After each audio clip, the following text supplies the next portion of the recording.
Hey guys, this is Candle, and it's time for a new collection update, a new gaming pickups video. I have quite a stack here. I ended up spending quite a bit more money today than I had originally intended, so there may not be a collection pickups video in May. We'll see.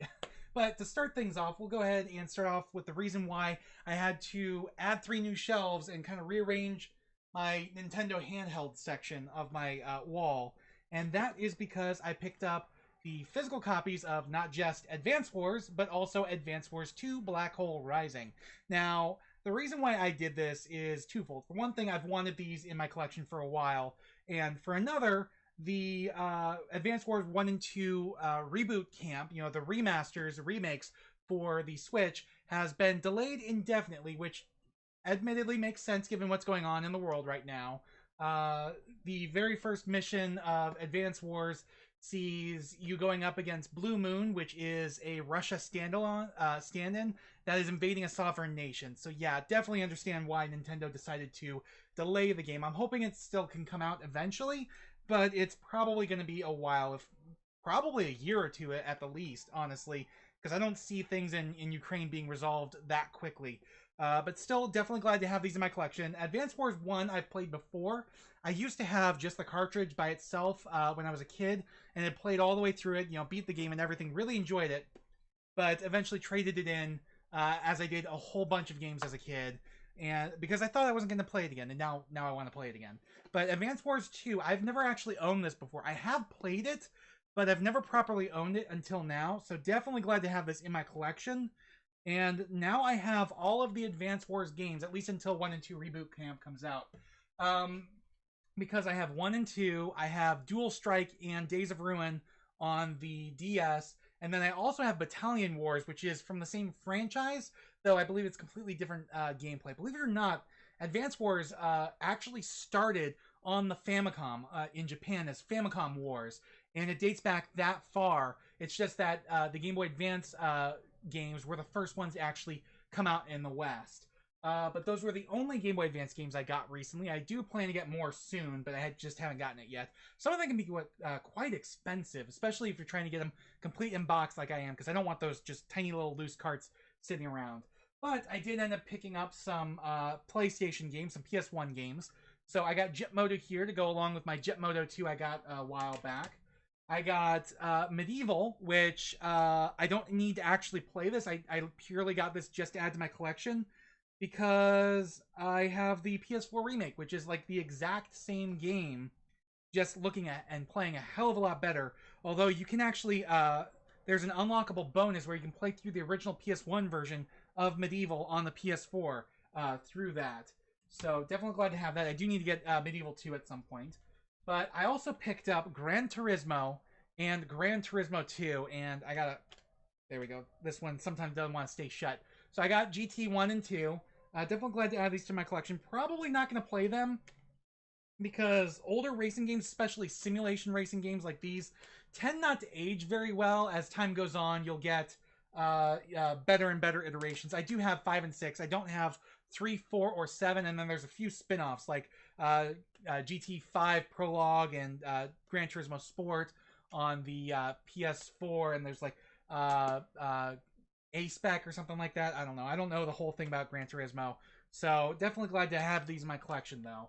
And the last PS1 game I got was Gex. This is the original Gex, the very first one, which I did not know had gotten a port to the PlayStation. I thought this was Gex 3 or Gex Enter the Gecko in my head, until I was looking at the back and realized that this is actually a 2D side-scroller.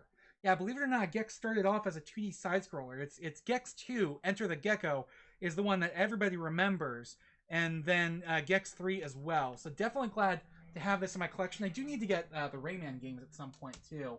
But that's it for PS1, and the rest of this is original Xbox, which is a very good game, a very good system to collect for right now, because most of these games are fairly cheap. I'll point out some of the more expensive ones that I picked up, but even then, the most expensive one I got was only $60, which isn't that bad. I know some of them probably go a bit higher than that, especially like the original Steel Battalion.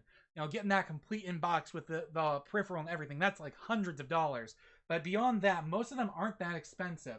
So I picked up Bloodrayne 2, which finally glad to have this to my collection. I've never played Bloodrayne 2. I enjoyed Bloodrayne 1 on the GameCube, and I have it on the GameCube and original Xbox, so that's why when it came for Bloodrayne 2, I got it on the Xbox, because Bloodrayne 2 never came out on the GameCube for some reason. It was PC, PS2, and original Xbox only.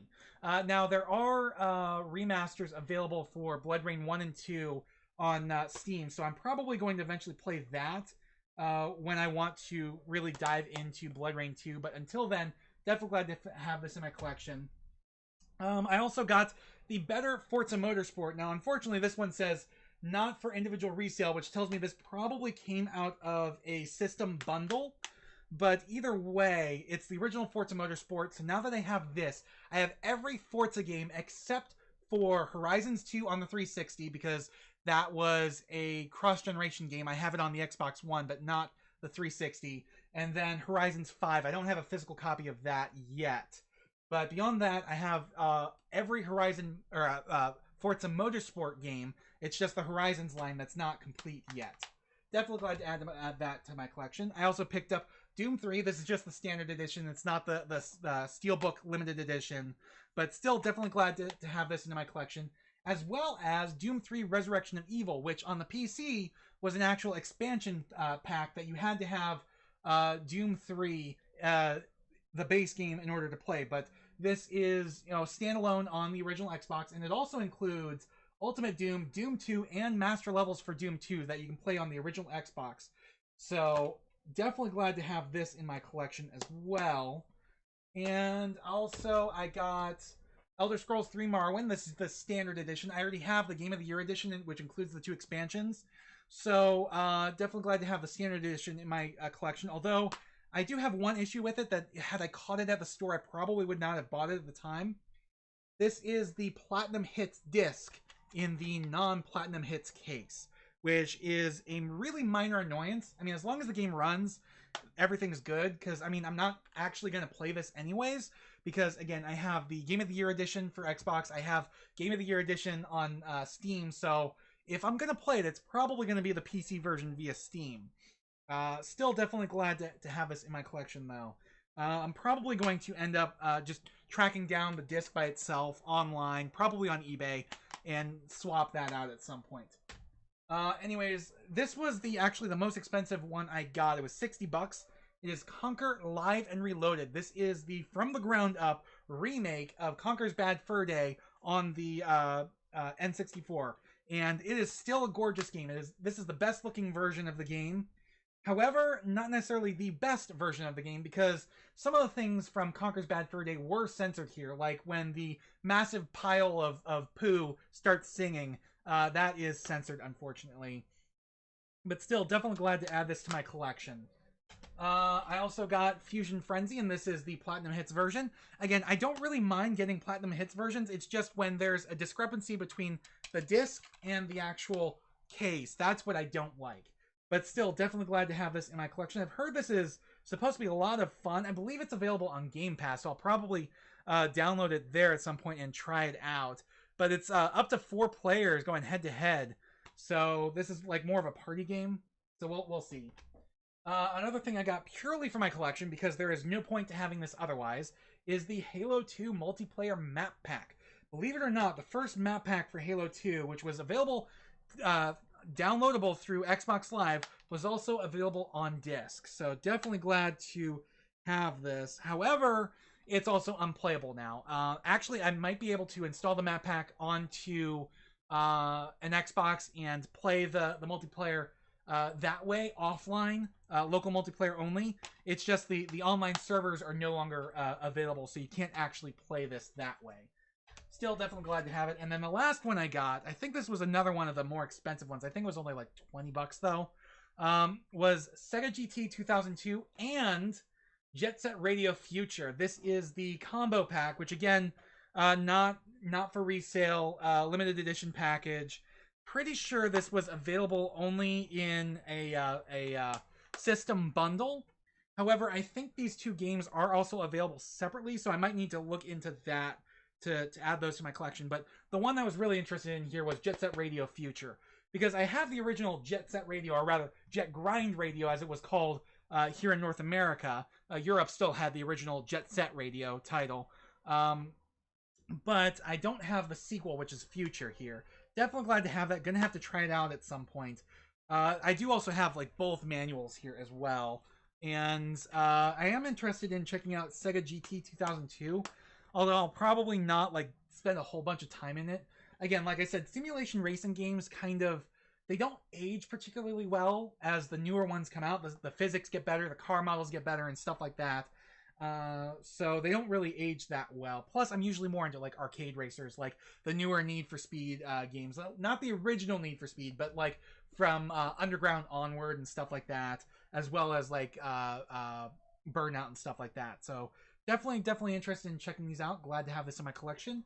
So that is it for now. And just to show you guys everything all at once here, if I can not drop everything on the floor, let me get it into a neater stack. So yeah, this was everything I got recently. So definitely glad to add this all into my collection. Anyways, I will see you guys next time. Like I said, there might not be one in May because I kind of blew through a lot more money than I expected getting all of these.